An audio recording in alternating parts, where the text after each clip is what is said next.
Hello students, अब हम बात कर रहे हैं सबसे पहले मनी सप्लाई। नोट करना सब बच्चे मेरे साथ साथ। मनी सप्लाई का टॉपिक। मनी सप्लाई का मीनिंग क्या होता है? इकोनॉमी में कितनी मनी अवेलेबल है। नोट कीजिए, इकोनॉमी में कितनी मनी अवेलेबल है, किसपे? पर्टिकुलर पॉइंट ऑफ टाइम पे। तो इसे सिंपल लैंग्वेज में क्या लिखते हैं? Money available in the economy. क्या लिखते हैं? Money available in the economy. money available in the economy money available in the economy at a particular point of time. Money available in the economy at a particular point of time. बताओ बच्चों, money supply का meaning क्या होता है? Money supply का meaning क्या होता है? Money available in the economy at a particular point of time. ठीक है। अब मेरे को एक चीज बताओ, मैंने तुम्हें दो चीज सिखाई थी नेशन इनकम में, एक स्टॉक कंसेप्ट और एक फ्लो। जब भी हम बच्चों पर्टिकुलर पॉइंट ऑफ टाइम की बात करते हैं, किसकी बात करते हैं? Particular point of time.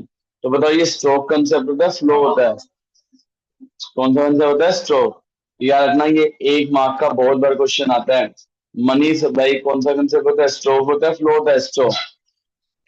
Money supply stroke concept है। मनी सप्लाई कौन सा कंसेप्ट है? Stroke concept.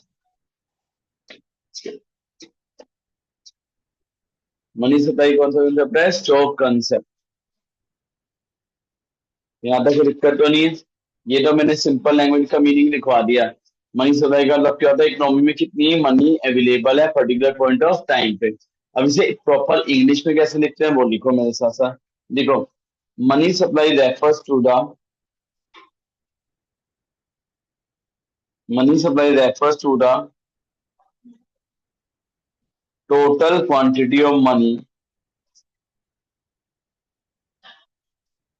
Money supply refers to the total quantity of money. Money supply refers to the total quantity of money in circulation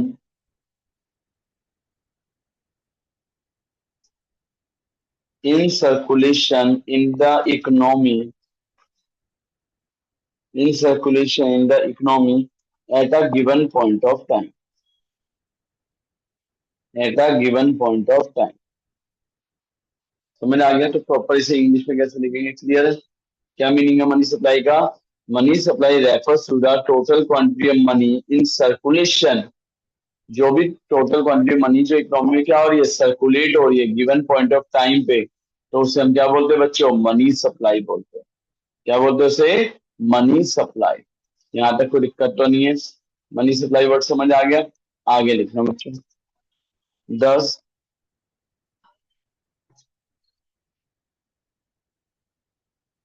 10 it is a stock variable. 10 it is a stock variable. ये एक stock concept है, flow है stock concept. तो क्या बोलते हैं? 10 it is a stock variable.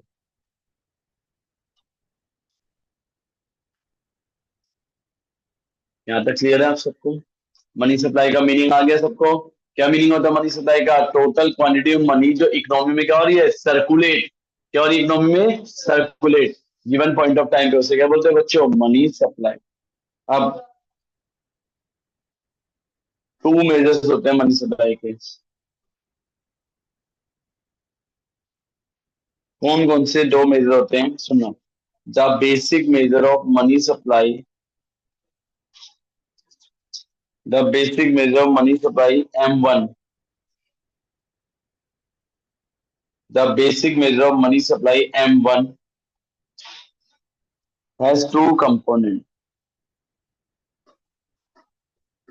Has two component. कहता है जो basic major money supply M1, इसके कितने कंपोनेंट होते हैं? दो कंपोनेंट्स होते हैं। कौन कौन से दो कंपोनेंट्स होते हैं सुनना? इसे मेजर करने के चार मेथड होते हैं। पहला क्या होता है? M1। क्या होता है पहला? M1। M1 की फुल फॉर्म क्या होती है? Method number one. क्या होता है? M1। M1 की फुल फॉर्म क्या होती है? Method number one. Method number one में हम क्या करते हैं? CU। क्या लेते हैं? CU plus GD plus OD, क्या लेते हैं, C U plus D D plus OD. अच्छा, सी यू की फुल फॉर्म क्या होती है, सी यू की फुल फॉर्म क्या होती है, currency held by public. C की फुल फॉर्म क्या होती है, currency held by public. DD, DD का मतलब होता है डिमांड डिपॉजिट। ओडी का मतलब वैसे होता है other deposit with RBI. OD का मतलब क्या होता है, अदर डिपॉजिट विद आरबीआई।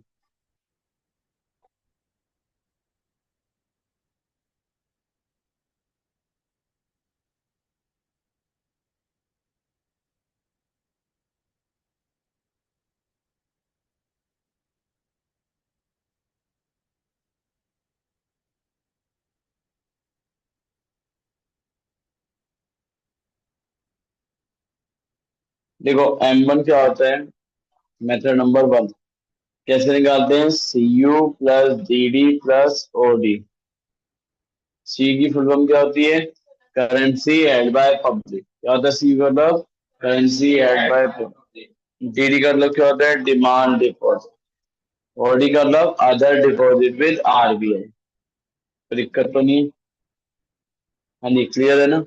हमारे पास दो मेजर्स है, बेसिक मेजर में हम दो ही लेंगे। कौन कौन से दो कंपोनेंट लेंगे, एक तो सीओ और डीडी। हमारे सिलेबस में सिर्फ यही दो है। याद रखना कौन कौन से दो मेजर हमारे सिलेबस में, सीयू और डीडी। ठीक है, कौन कौन से हैं, दो, सीयू और डीडी। अब लिखो सीयू क्या होता है, डीडी क्या होता है, लिखो। यहाँ से क्वेश्चन आएगा ही आएगा, ध्यान रखना। लिखो बच्चों, सीयू, सीयू की फुल फॉर्म क्या होती है, करेंसी हेल्ड बाय पब्लिक। क्या बढ़ाता है, सीयू, सीयू की फुल फॉर्म क्या होती है, currency held by the public. CU की फुल फॉर्म क्या होती है, currency held by the public. ठीक है, अब इस लाइन का मतलब क्या होता है वो सुनो। Currency held by the public, CU की फुल फॉर्म क्या है, currency held by the public. इसमें क्या लिखा है, इसमें क्या लिखा है वो सुनना।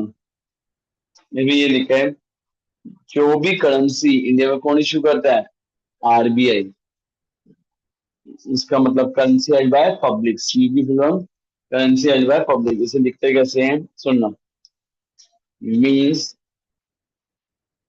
Currency issued by the central bank,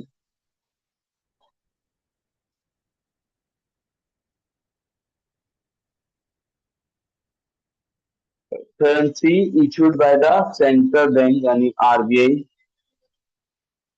currency issued by the central bank यानी क्या है, RBI, can be held by the public,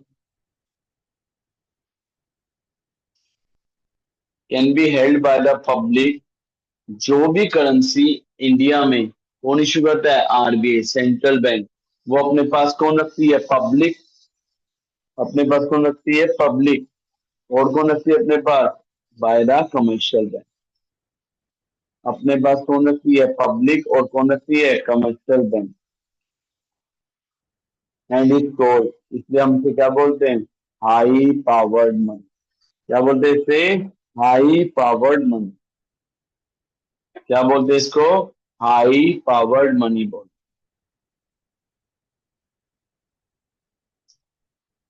क्या नाम है इसका, high powered money.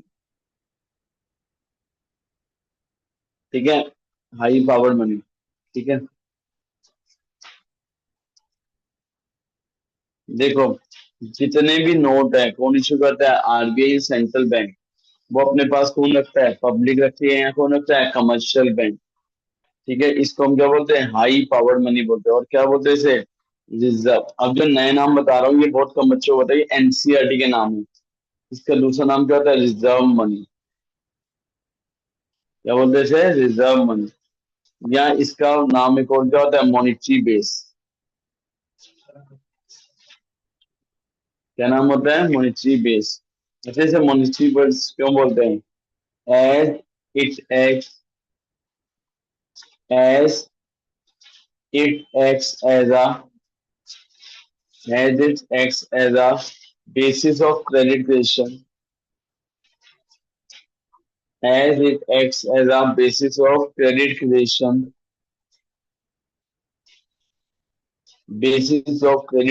of commercial banks.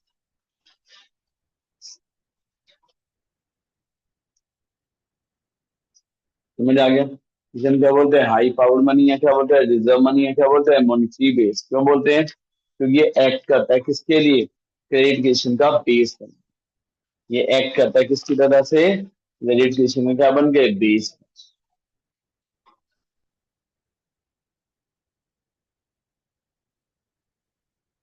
यहाँ तक क्लियर है? पहला पॉइंट समझ आ गया, करेंसी हेल्ड बाय पब्लिक, क्योंकि मैंने तुम्हें हाई पावर मनी भी सिखा दिया और करेंसी हेल्ड बाय पब्लिक भी बता दिया। अच्छा, नेक्स्ट कंपोनेंट बताओ तो क्या होता है? Net demand deposit. Next component क्या होता है? Net demand deposit. नेक्स्ट क्या आता है? Net demand deposit held by the commercial bank.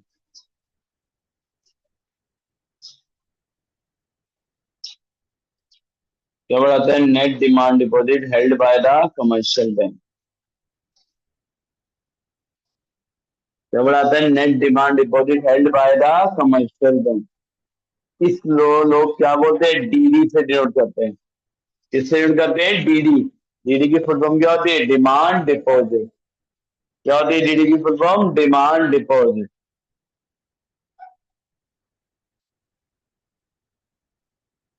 Okay, इसको हम किससे डिनोट करते हैं? डीडी से। डीडी की फुल फॉर्म क्या होती है? Demand deposit. देखो,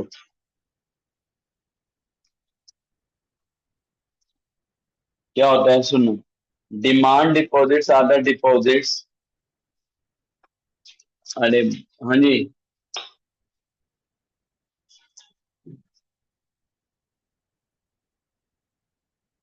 demand deposits are the deposits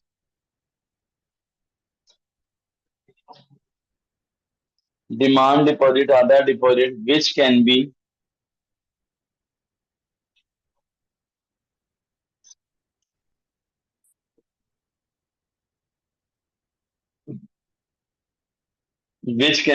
easily withdrawable।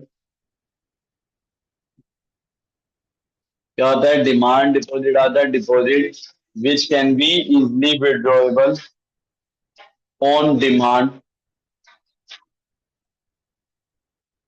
Which can be easily withdrawable on demand. Demand deposit वो पैसा है जिसे हम बैंक से जब मर्जी विड्रॉ कर सकते हैं। क्या इश्यू करने पे? Cheque issue. ठीक है जी। which can be easily withdrawable on demand by check or otherwise। By cheque और अदरवाइज का मतलब एटीएम कार्ड के थ्रू, यूपीआई के थ्रू। तो ये अदरवाइज वर्ड यूज किया है। पहले से चेक होता था, आज के डेट में डेबिट कार्ड है, ऑनलाइन पेमेंट है, तो अदरवाइज वर्ड यूज है। यहाँ तक क्लियर है? कौन विड्रॉ कर सकता है बताओ जी? कौन विड्रॉ कर सकता है? By the depositor. कौन विड्रॉ कर सकता है? By the depositor from his और हर बैंक अकाउंट। फ्रॉम हिज और हर बैंक अकाउंट। फ्रॉम हिज और हर बैंक अकाउंट। और याद रखना, इसका पेपर में क्वेश्चन आ चुका है। डिमांड डिपॉजिट में कौन कौन से दो अकाउंट आते हैं? याद रखना। याद रखना, इसमें कौन कौन सा एग्जाम्पल सुन लो। इसमें कौन कौन से दो अकाउंट आते हैं डिमांड डिपॉजिट में? एक तो करेंट अकाउंट डिपॉजिट, एक आता है करेंट अकाउंट डिपॉजिट, और एक क्या आता है? Saving account deposit.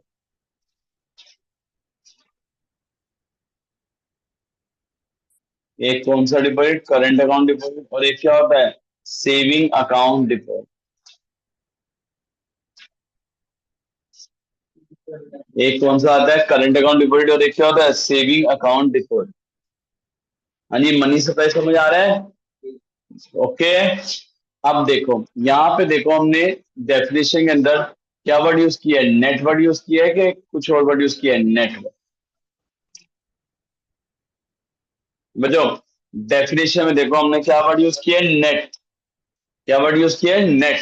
एक स्कूल है, उस स्कूल के पेपर में ये भी क्वेश्चन आता है कि बताओ हम नेट वर्ड क्यों यूज करते हैं, कि हम नेट वर्ड क्यों यूज करते हैं, तो लिखो जी।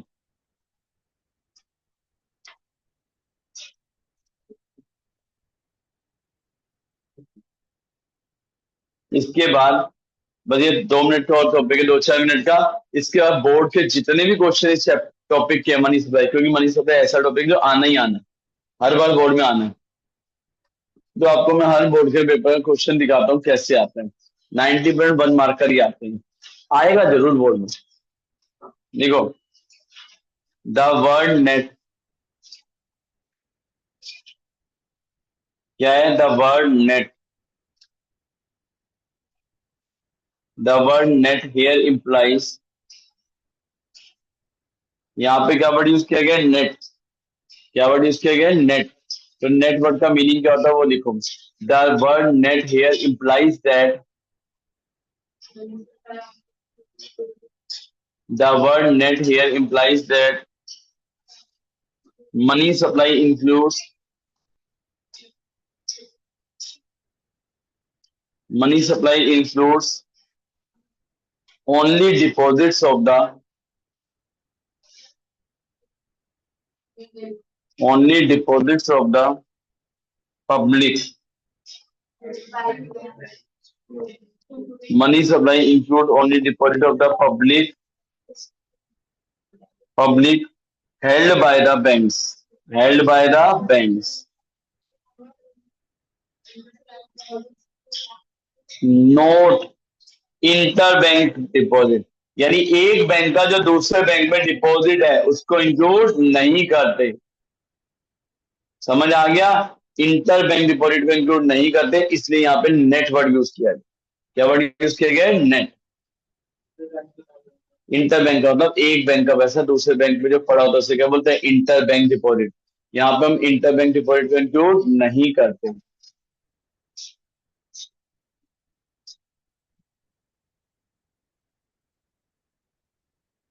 यहाँ तक क्लियर है? पक्का? नेक्स्ट वर्ड देखो, एक वर्ड आता है डिमांड डिपॉजिट, पढ़ा है ना हमने? टीडी। डिमांड डिपॉजिट कौन क्रिएट करता है? Commercial bank. Demand deposit are created by commercial bank. Demand deposit are created by commercial bank and are called and are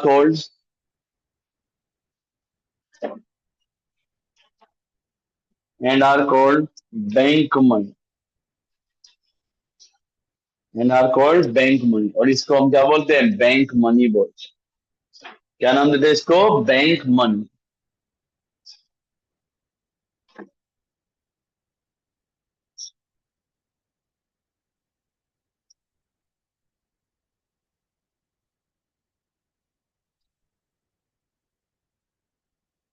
देख लिया?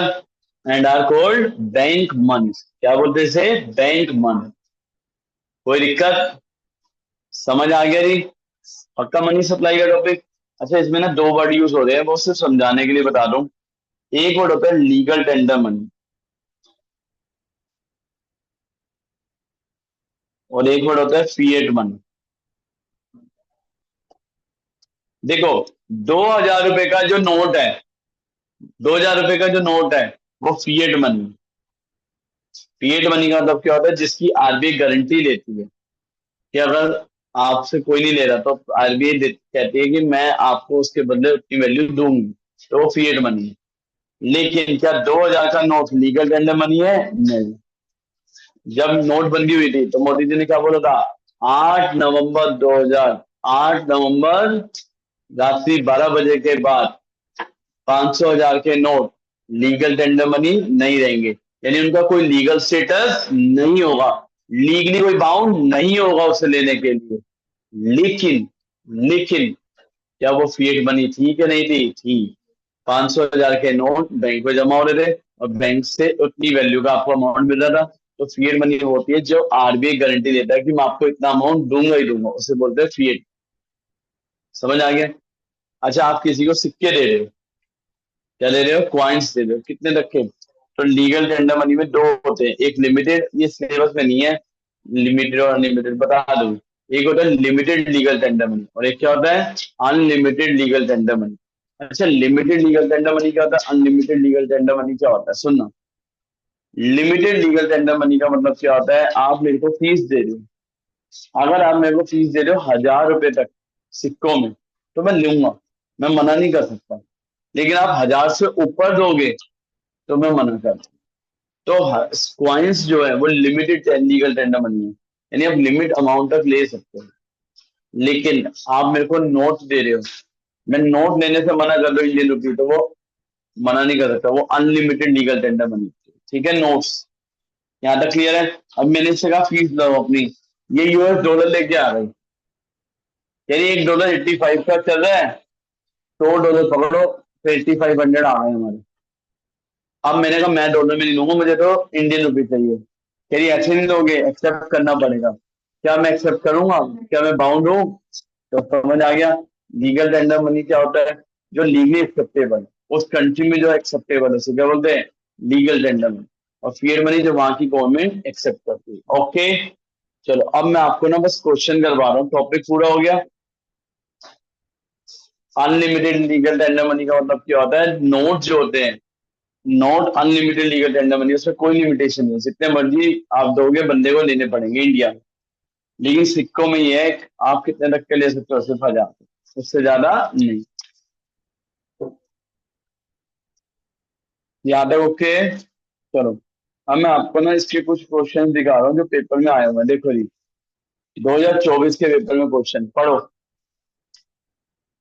एक एक नंबर के आए हुए हैं देखो। अब इस एक नंबर के क्वेश्चन में पेपर सेटर ने हर चीज पूछ ली, हर चीज पढ़ो। Identify the incorrect feature of money supply M1 from the following. Identify the incorrect feature, आपको इनकरेक्ट बताना है, इनमें से इनकरेक्ट कौन सा है। It is measure at point of time, सही है गलत है? सही है। It does not include stock of money held by the government, सही है गलत है? सही है। ये गवर्नमेंट के पैसे को नहीं लेता, वो कह रहा है डज नॉट इंक्लूड, नहीं लेता, तो सही तो कह रहे हैं। It is always the currency in the hands of central bank of nation, क्या ये हमेशा वो पैसा होता है जो सेंट्रल बैंक के पास पड़ा है? नहीं, ये वो पैसा होता है जो किसके पास पड़ा है, पब्लिक के पास या बैंक में पड़ा है। तो बताओ कौन सा गलत है? Third option. कौन सा होगा? थर्ड होगा। कौन सा होगा? थर्ड। कौन सा कितना होगा? अब देखो है तो एक नंबर का क्वेश्चन, लेकिन इसको करने के लिए पूरा टॉपिक आना चाहिए, पूरा टॉपिक तो पूछ लिया। अब बच्चे को मैं बोलता हूँ मनी सप्लाई करके ये जरूर आएगा, अब वो याद कर लेता है, अब रट्टे मास्टर ये कर पाएगा? समझ आ रहा है कैसे आएगा? अच्छा, अगले सेट में दिखा रहा हूँ क्या क्वेश्चन है।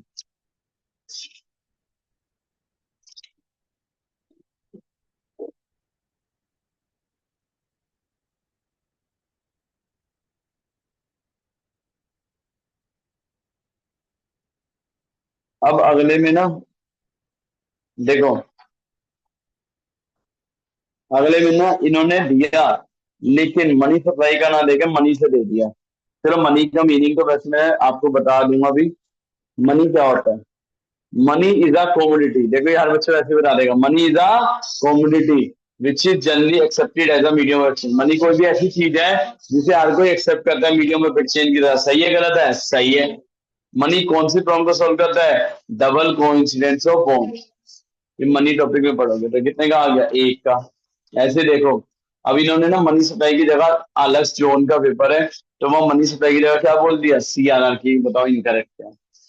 ठीक है, तो एक नया फैक्टर उन्होंने चालू किया 2024 में, 25 में नहीं आया कि कौन सी, मनी सप्लाई का भी ये एक्चुअल CRR का था, मैंने अभी डिस्कस नहीं किया, मनी सप्लाई का कर रहा था। हाँ, अब रिकॉर्डिंग चल रही है तो हम मनी सप्लाई की मेन बात कर रहे हैं, तो मनी सप्लाई के बारे में क्वेश्चन।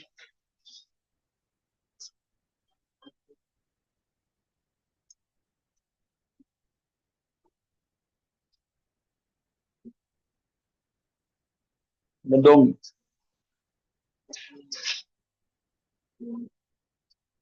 बस 1 मिनट रुको बच्चों।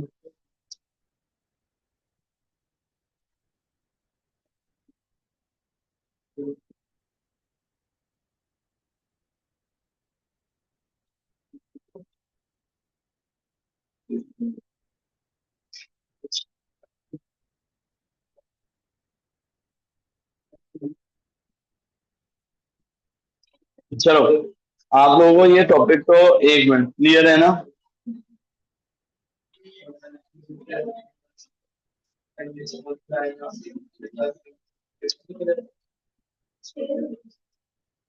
ठीक है, हाँ जी।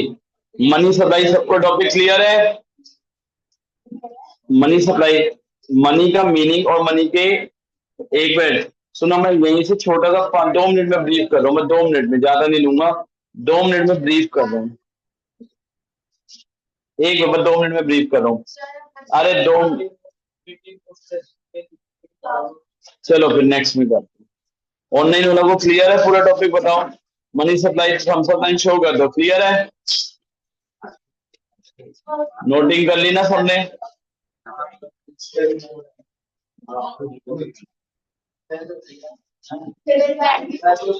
ओके है सबको, ठीक है। थम्स अप लाइन शो कर दो सब बच्चे।